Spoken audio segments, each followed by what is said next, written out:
Okay. I think we're good. All right, cool. Hey guys, welcome to Security and Brews Chat number 15. My guest for today is Chris Collins. He's out of Indiana. He works for a Fortune 1000 company, heading up enterprise security there, and is also the president of the Indiana InfraGard chapter. So, Chris, thanks for joining, man. No, thanks for having me, Nathan. No problem. Yeah. So, Chris, I know before you became president of InfraGard and were heading up enterprise security for the massive organization you work for, I know there's a lot of history leading up to that. So, I mean, without going on in the whole breadth of what it is, can you kind of tell me and the audience a little bit about your history and how you kind of ended up where you are? Yeah. So obviously, there was some time before being an FBI agent, a financial advisor, a stockbroker, and various other jobs. The pool of candidates to become an FBI agent, as you can imagine, they have pretty diverse backgrounds. I remember seeing a guy who had a doctorate in divinity, some chemists in my class, so everything from the gambit. Myself, I had a military background, but how I got into cyber specifically was the FBI went through a transition where they just didn't have the right people in cyber. It was a new field, and they were taking a lot of people who didn't even have backgrounds in computer science. My degree background being in psychology and sociology, it was for me just another vector. They could teach it, and I got a lot of on-the-job training and various other academic trainings. So I just kind of fell into it. And that's how a lot of my colleagues did it. And now, of course, they have more stringent directions for that, and they pull candidates specifically in the computer science realm for that. No more College of Divinity, none of that. Yeah. I mean, you'll find yourself working everything from drugs. I remember somebody was a manager of SeaWorld, and all of a sudden they're on a drug task. That's just how it is. That's great. I worked with Orcas, so I should do security for the FBI. Yeah, that's great. Good to go. Okay, cool. Well, no, I appreciate the color and flavor context into that. So I guess what I'm wondering a lot is that I know that usually within my work and a lot of other people work, we only think of security as it pertains to, only within the silos of, okay, it's either government or military or commercial, but it's not very often that we think of people who have traversed all different planes and have experience across all three vectors. So when you moved from the military, or more specifically, when you moved from the government side agency of FBI to the commercial private side, what was the biggest difference in the cybersecurity realm and culture between the two? When you're working breaches, typically, right, with victims, dealing with victims, chasing subjects, I wouldn't say, I had a very narrowed focus, but I would say I kind of had it wrong. What I thought mattered most to these organizations, besides their reputation and everything, wasn't really what I thought it was. So it was a learning curve when I joined the private sector.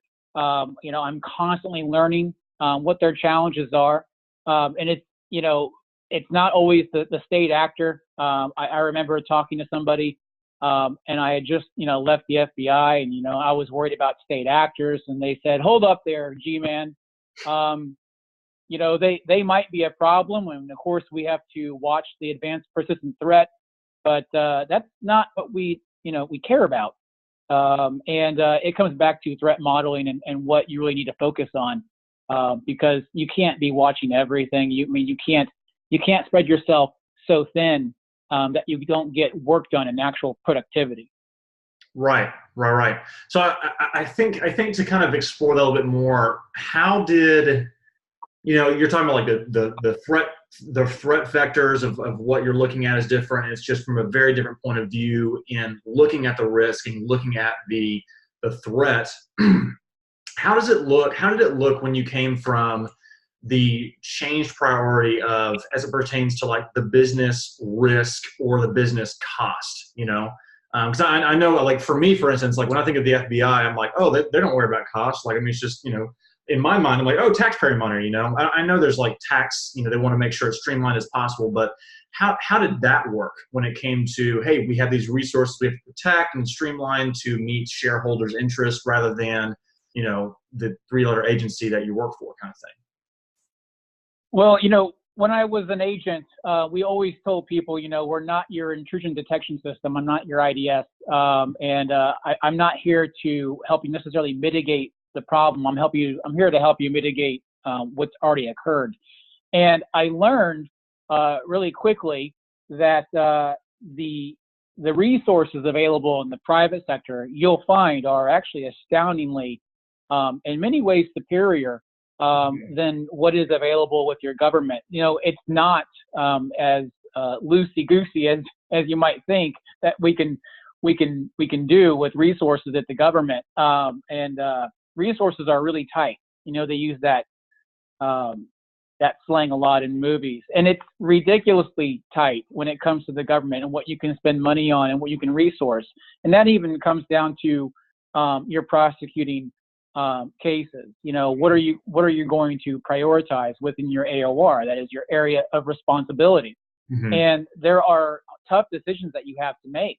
And when it comes to the private sector, ultimately, you'll find that the resources are a little bit more loose. And I think that people would say, well, no, they're not. I'm in the private sector, and what I can do right now is so limited. And I would say you're actually in pretty good shape. You'll find that you're probably not using a lot of what's in your stack already to its fullest extent. So before you maybe cry about needing more money, more personnel, which is always a big driver, you might want to take a hard look at what you're currently doing already and what you already have. Gotcha. So to go on from that actually leads to a great next question of, you're talking about how, I mean, it's not infinite resources the private sector has, but it's definitely more loose and more pointed towards, hey, if there's a problem, we need to put money towards that and solve that risk or that issue. So with that expanded resource pool, how do you balance the basics of, hey, we're using the streamlined amount of what we have in our current stack, or we're using this framework on hand, with the opposite end of the spectrum where there are literally like hundreds and hundreds of IT security solutions that are all screaming, hey, look at me, I'm going to solve your problem. How do you balance the basics and fundamentals with the new, the sexy, the current, that is really screaming for your budget and attention? Yeah, and you're going to need tools to get the job done. You're going to need resources, and I would challenge you to take a hard look at what you've currently paid for, what you've got, and you should definitely be always looking ahead at the what's bigger and better and what's going to really help out your company in the long run. But I have found that a lot of organizations aren't utilizing everything they've already resourced and paid for. And there's a lot to be said there. And, really go out and talk to your people and challenge them. How much are you actually using before everybody wants to become a great procurer of resources and spend money, and it's almost like a manager's dream. It's like, I'm at this company and everybody else is buying something, so I want to do that too. And while that's good, and I definitely encourage, growth, and you're going to need new resources in your stack, make sure you're utilizing everything you currently have before you step on to the next big thing. Got it.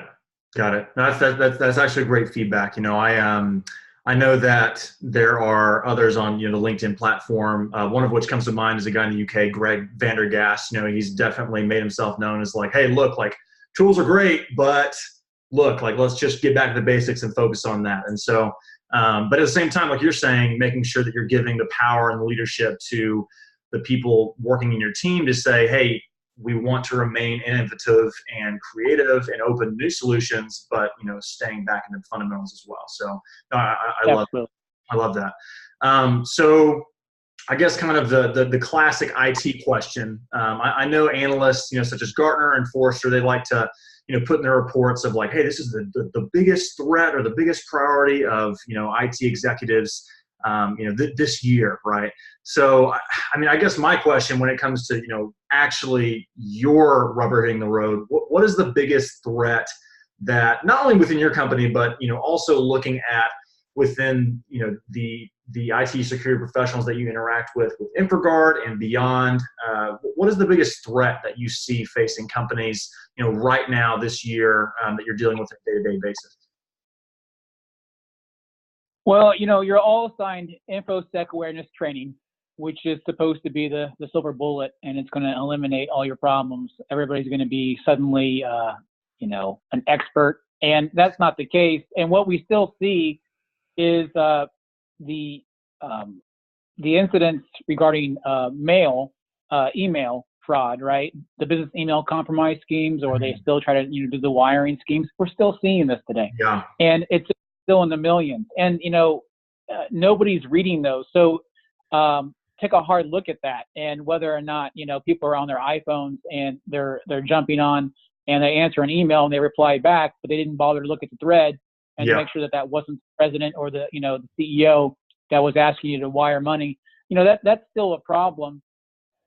And everybody's going to say that there's another issue, and everybody's going to say what I do is the most important thing. So with that said, what I don't work directly, but I would tell you is another big concern, is third-party vendor management. And if you look at all the intrusions that we've seen, all the major ones, really dig in and make a scatter plot. You could point out all of the intrusions that typically take place because of third-party vendor access. And whether or not that starts in your contractual process with your lawyers, redlining those contracts, and what the ways that you're going to grant them access and the scope of their access, keeping track and coming up with a standardized platform of how these companies are going to actually access your environment.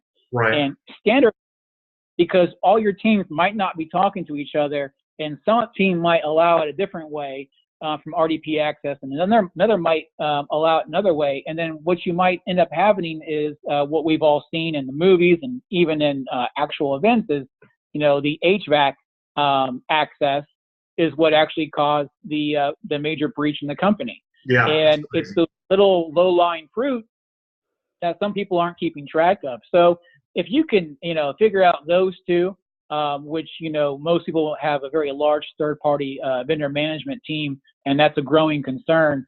There's lots of ways to mitigate that. And I would say starting with those two major issues, you can mitigate a lot of your problems.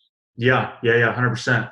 So I think, self-admittedly, the realm and world that I play in the day-to-day is within the identity access management world, right?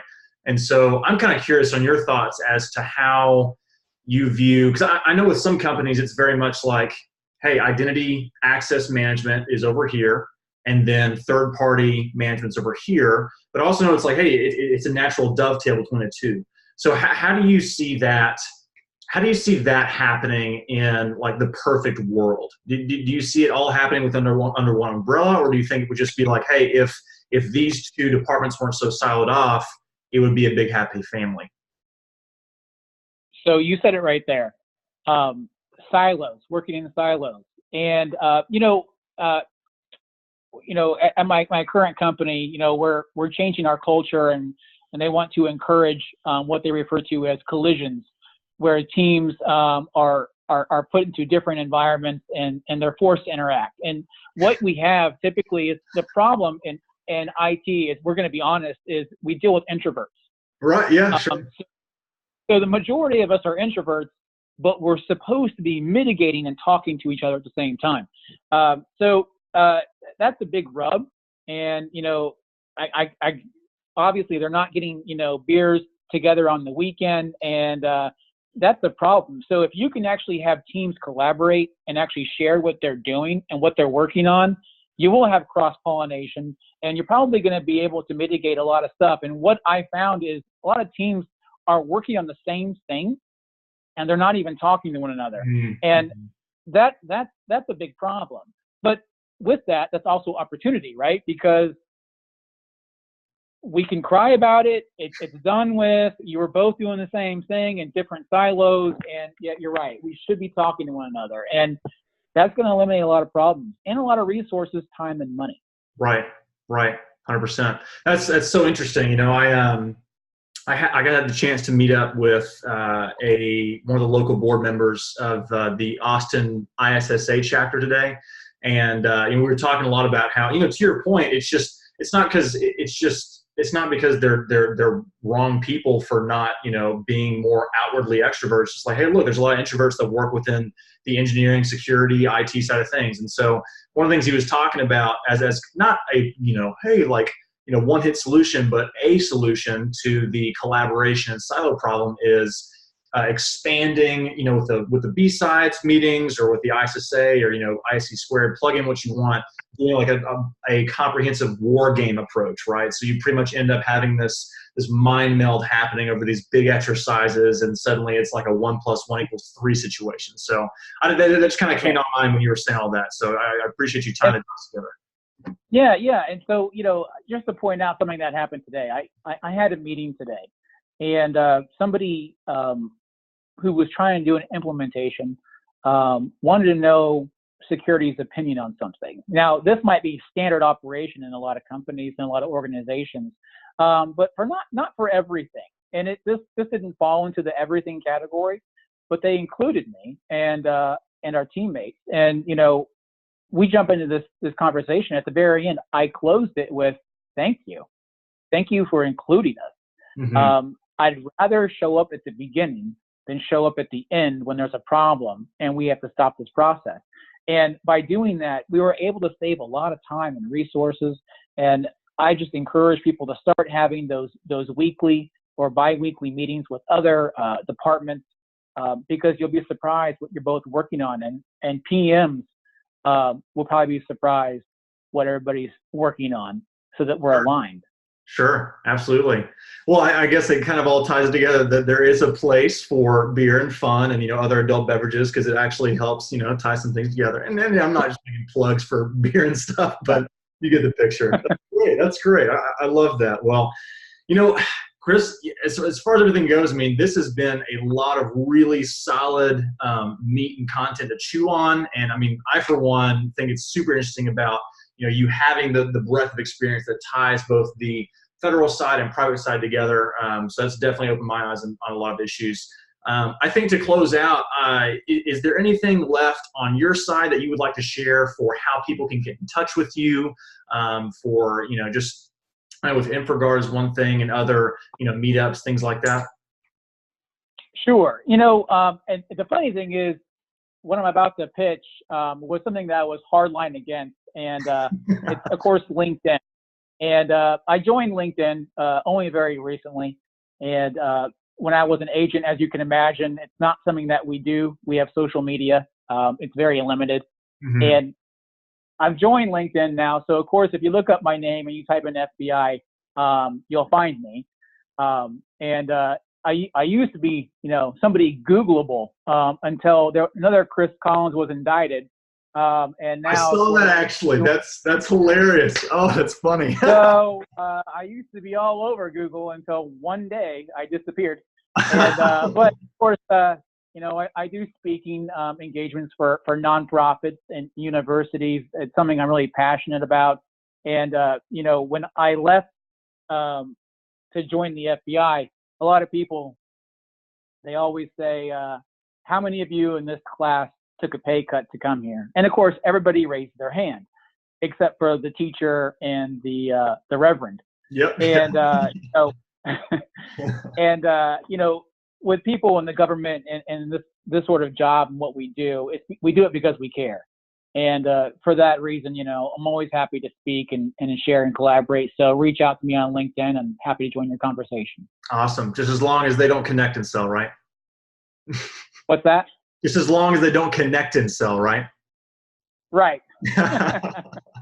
Good to go. Great. Well, Chris, thanks again for the time, man. It has truly been all my pleasure getting to chat with you, and looking forward to continue the conversation sometime in the future. Absolutely. Thanks, Nathan. For sure. And I'll end the meeting. Wait, recording. Hold on.